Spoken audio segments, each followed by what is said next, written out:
faria parte da família nesse momento. Quando eu coloquei o Serginho dentro do carro, a gente precisa estar muito sensível para ouvir a voz do Espírito Santo. Então, você família, a gente precisa estar sensível, porque quando eu estava lavando louça, o Espírito Santo falou comigo uma vez, e eu falei, não, depois eu vejo, eu tenho as minhas coisas para fazer. O Espírito Santo falou comigo 2 vezes, eu relutei de novo, quando foi na 3ª vez, o Espírito Santo falou assim, eu tô mandando ir lá. Quando eu cheguei lá, cara, acho que se eu demorasse mais 10 minutos, 5 minutos, ele ia entrar em convulsão. E aí já tinha ido tudo pro lixo, sabe? Então, assim, às vezes a gente precisa parar tudo, sabe? A gente precisa realmente estar sensível para ouvir a voz de Deus. E colocar as coisas dele realmente na frente, sabe? Não tem nada mais importante do que Jesus nas nossas vidas, não tem nada mais importante do que a nossa família. E quando a gente estava indo pro hospital, eu deixei ele lá e eu fui avisar minha mãe e tudo. E quando a gente se reuniu, antes dele chegar em casa, a gente fez uma reunião lá em casa, eu, minha mãe e o Renato, que somos a família dele, né? E na hora eu sentei com eles e eu falei, ó, o Espírito Santo está falando o seguinte comigo, que é no amor. Então nós não vamos julgar, nós não vamos condenar, nós não vamos bater, nós não vamos fazer nada disso. Não vamos apontar o dedo, porque quem somos nós para fazer isso? A gente não sabe o que a pessoa está passando, a gente não sabe das feridas, dos traumas, da vida. Só a gente sabe, eu e o Serginho sabe como foi a nossa vida até aqui. Então, assim, nossa mãe se virou para criar a gente. Ela fazia o possível e o impossível, assim, por nós, sabe? Os nossos pais sempre foram, assim, muito ausentes em questão de paternidade mesmo. Então, ficou feridas e traumas mesmo, que Jesus tinha que entrar e curar tudo isso. Então, eu falei, então a gente não vai ser mais um que vai apontar o dedo e falar, por que você fez isso? A gente vai amar. Então, é nessa hora que a gente vai falar, ó, nós estamos com você. Eu falei isso quando ele chegou em casa, a gente fez essa reunião e eu falei isso pra ele, nós 3. Eu falei pro João Renato. Eu falei, a hora que o Serginho me mandar mensagem, eu falei pra ele, quando você se sentir vontade de usar, quando você sentir qualquer coisa que se sentir sozinho, você vai descer aqui, não importa se é de madrugada, se é na hora do almoço, seja a hora que for, você vai descer aqui, a gente vai tomar um tereré, a gente vai sair pra comer, a gente vai conversar. Então, assim, o momento que você sentir vontade é o momento que você vai vir se conectar com a gente. E foi um momento de família, porque muitas das vezes a gente quer abandonar tudo, sabe? A gente quer, o que tá passando, o que tá fazendo isso? Teve de tudo, sei lá, a gente pensa tanta coisa. E não é isso. A gente não sabe as feridas que essa pessoa teve. A gente não sabe cada coisa que ela passou. Então é no amor, Foi por amor que Jesus se entregou por mim e por você. Então é no amor que a gente ganha, que a gente vence.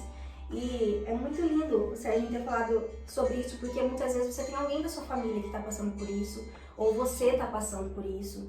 Então, assim, eu quero que você saiba que tem salvação, que tem jeito, que tem como resolver, e tem um Jesus que entra e transforma. Como a gente falou lá no podcast de João Renato, existem sementes que são lançadas, e uma hora essa semente vai dar frutos. E chegou o momento do Serginho, que deu frutos, né?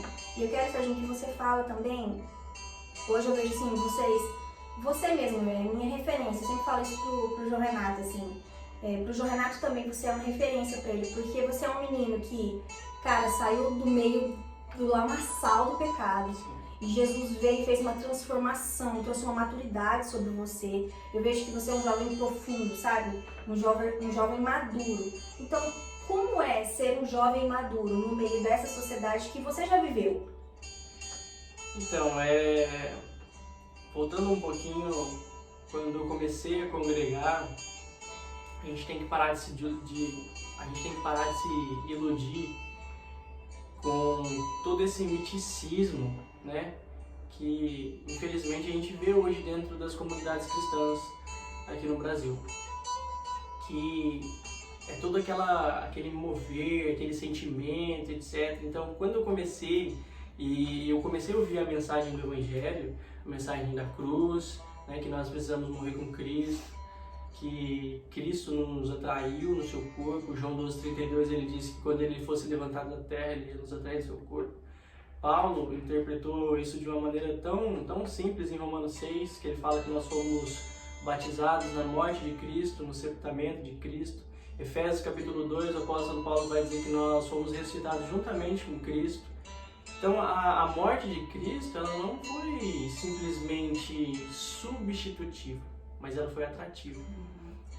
Toda aquela experiência também é nossa, porque a Bíblia fala que quem deveria morrer é o pecador, porque o salário do pecado é a morte, né? Então, Cristo, aquele que não tem pecado, aquele que não conheceu o pecado, morreu. Então, se simplesmente só Jesus Cristo tivesse morrido, isso não nos alcançaria de maneira nenhuma, mas ele nos fez participar da sua morte. Aí, isso traz salvação para as nossas vidas. O apóstolo Paulo fala que tudo isso aconteceu para que o corpo do pecado fosse destruído. Então eu comecei a escutar isso de uma maneira assim que eu não tinha todo aquele sentimentalismo. E eu lembro até hoje que eu cheguei em casa depois do meu primeiro culto, né? Eu falei pra minha mãe assim, eu falei, mãe, eu não vou mais lá não. Ela falou, por quê? Eu falei, porque lá eu não senti o Espírito Santo, né? A gente tem essa mania de querer espiritualizar demais as coisas. É verdade, Né? muito automático, né? Isso, o evangelho é simples demais, gente. É verdade. E ela falou, não, você vai, pronto. Aí eu não tava em condição de falar não. A minha mãe é assim, quem conhece ela sabe. E aí eu continuei indo, graças ao Senhor, e a palavra fala que a palavra de Deus ela é martelo e fogo que esmiuça a pele. Essa palavra bateu. E para vocês terem ideia, não é algo assim que do nada a sua vida vai melhorar. Tanto é que não vai melhorar. Não é nesse miojo, né? Espontâneo. Vai melhorar porque a gente vai ter Cristo que é tudo em nossas vidas. Isso. Mas as pessoas também têm esse falso engano que ela começou a frequentar uma comunidade, ela começou a ouvir o Evangelho, né? E muitas vezes, por tristeza que eu falo isso, e isso é muito pregado, que você tem que vir, que sua vida vai melhorar, que sua situação financeira vai melhorar, que você não vai mais ficar doente, e você vai prosperar, e que se isso não acontecer, é porque... Cadê Jesus, né? Cadê é o porque seu você Jesus? não tem fé, é porque você está endemoniado, é porque você está em pecado. Não, gente. Certa vez, eu estava seguindo uma página no Instagram, e a pessoa falou assim que Deus quer que você seja próspero. E realmente, nós somos prósperos. Efésios capítulo 1, o apóstolo Paulo fala que nós somos abençoados com toda sorte de bênçãos espirituais em Cristo, né? E só que esse rapaz estava falando sobre bens financeiros. Que se você tivesse alicerçado na verdade, você ia ser próspero, porque Deus quer te prosperar. E se você estiver alicerçado na mentira, é por isso que você não é próspero. Por que você não prospera? Por que você não enriquece? Por que isso acontece na sua vida? Porque você está debaixo da mentira. E aí eu comecei a pensar, eu falei, puxa vida, será que o apóstolo Paulo estava alicerçado na mentira? Né? Será que o apóstolo Pedro, Tiago, João exilado em Pátimas lá, totalmente sozinho, onde ele teve aquela bendita revelação, né, do Senhor? Mas o que eu quero chegar, aonde eu quero chegar com tudo isso, é que é um processo. Existe a mensagem da cruz, que é a mensagem do Evangelho, que é a mensagem que tem que trazer arrependimento no seu coração, que tem que te mostrar que você não presta, que você é um pecador e que há salvação para a sua vida em Cristo, e há o caminho da cruz. O caminho da cruz é aquele convite que o Senhor Jesus faz para nós, que aquele que quer segui-lo é para deixar a si mesmo, negar a si mesmo, tomar a sua cruz e seguir o Senhor. Esse é o caminho da cruz. E esse caminho, ele é muito doloroso. Porque o Senhor, por muito tempo, nós vivemos no mundo e aquilo impregnou na nossa alma. Certa vez um irmão, ele deu um exemplo que eu acho muito engraçado, eu gosto muito de usar. É como se você pegasse uma panela, fizesse arroz nessa panela, depois que todo mundo comeu, você pode até jogar uma água nessa panela e enxaguá-la, mas ainda vai ficar alguns resquícios de arroz, né? A sujeira daquele arroz. Então, você tem que pegar um detergente, uma buchinha ali e esfregar. O caminho da cruz é exatamente isso, ele nos esfrega, para tirar todas as mazelas da nossa alma, né? não vai ser de uma hora para outra que você vai começar a ser uma pessoa perfeita, né? Nós fomos chamados à perfeição em Cristo, mas nós ainda vamos tropeçar, nós ainda vamos cair, né? E Ele é aquele que nos toma pela mão. Nós temos em Isaías: não temas, pois eu sou contigo. Não te estremeças, pois eu sou o teu Deus, né? Eu te sustento com a minha destra fiel. Essa destra é o nosso Senhor. O nosso Senhor Jesus Cristo é aquele que, quando nós tropeçamos, Ele nos pega pela mão e nos levanta e nos faz caminhar de novo, e assim vai, né? Mas voltando ao assunto sobre nós sermos uns jovens que são maduros. O que significa ser maduro? Maduro não significa eu ser mais inteligente do que o outro, não significa eu saber mais do que o outro. Ser a Bíblia 70 vezes. Isso, ser maduro não significa que eu não vou pecar, né? A ideia é que nós não pequemos, é claro, né?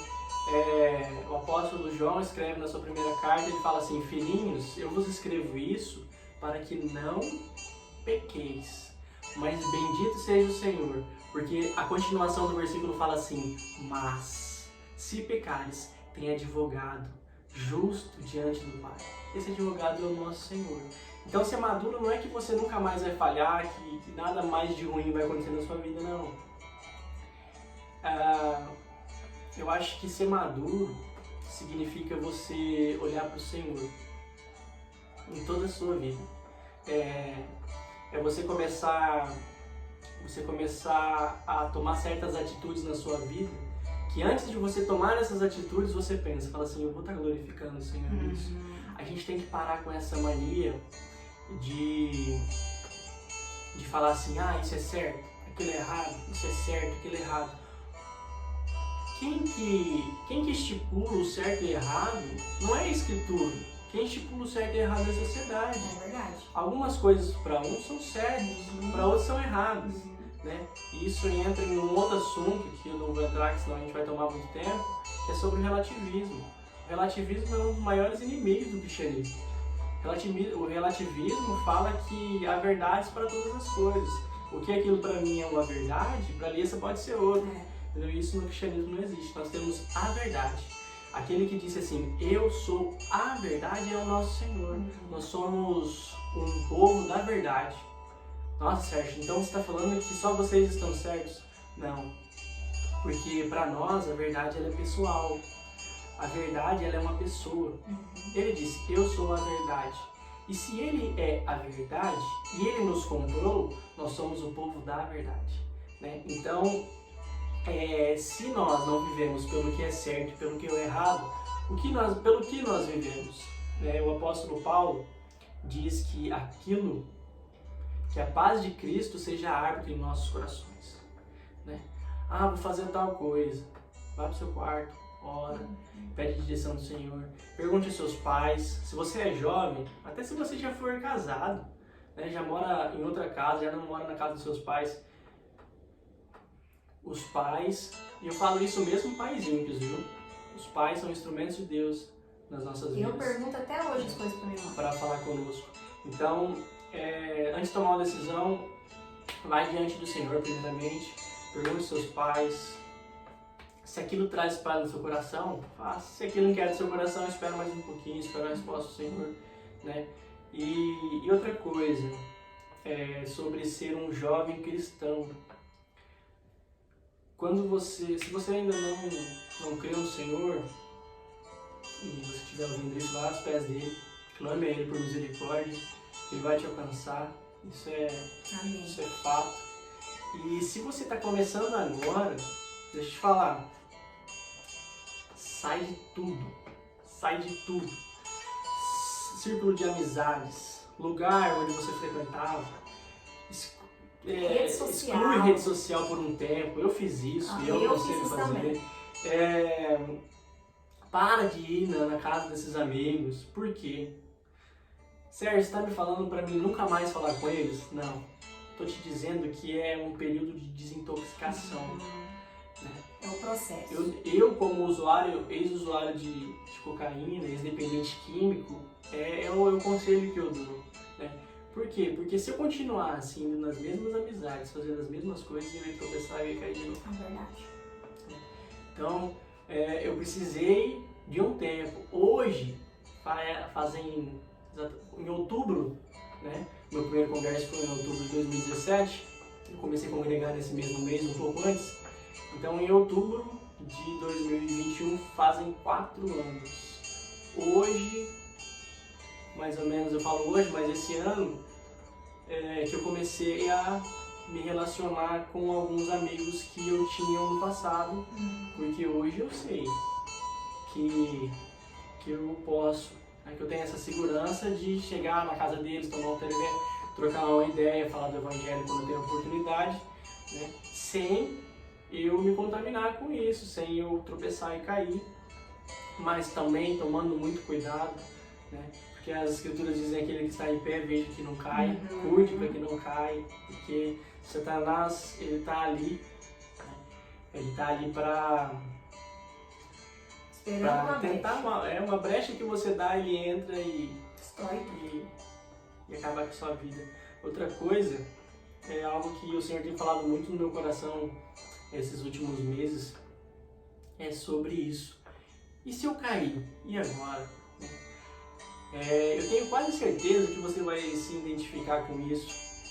Se em algum momento da sua caminhada cristã você já tropeçou, errou, falhou em alguma coisa, o primeiro sentimento que vem na sua mente é esse: será que eu sou filho? Será que realmente eu nasci de novo? Será que realmente isso é real na minha vida? Porque eu continuo falhando. Às vezes nós falhamos no mesmo pecado, às vezes vai ser diferentes, mas eu acho que mais doído ainda é quando é no mesmo pecado, que a gente tenta se libertar e tropeça e cai de novo. Aí vem a frustração. Exatamente, vem a culpa. Olha, eu estava lendo um livro de um irmão chamado Latmania, um irmão do passado, muito precioso, que o nome desse livro é A Vida Cristã Normal. E ele diz assim que o sangue de Cristo não é para nós. O sangue de Cristo é para o Pai.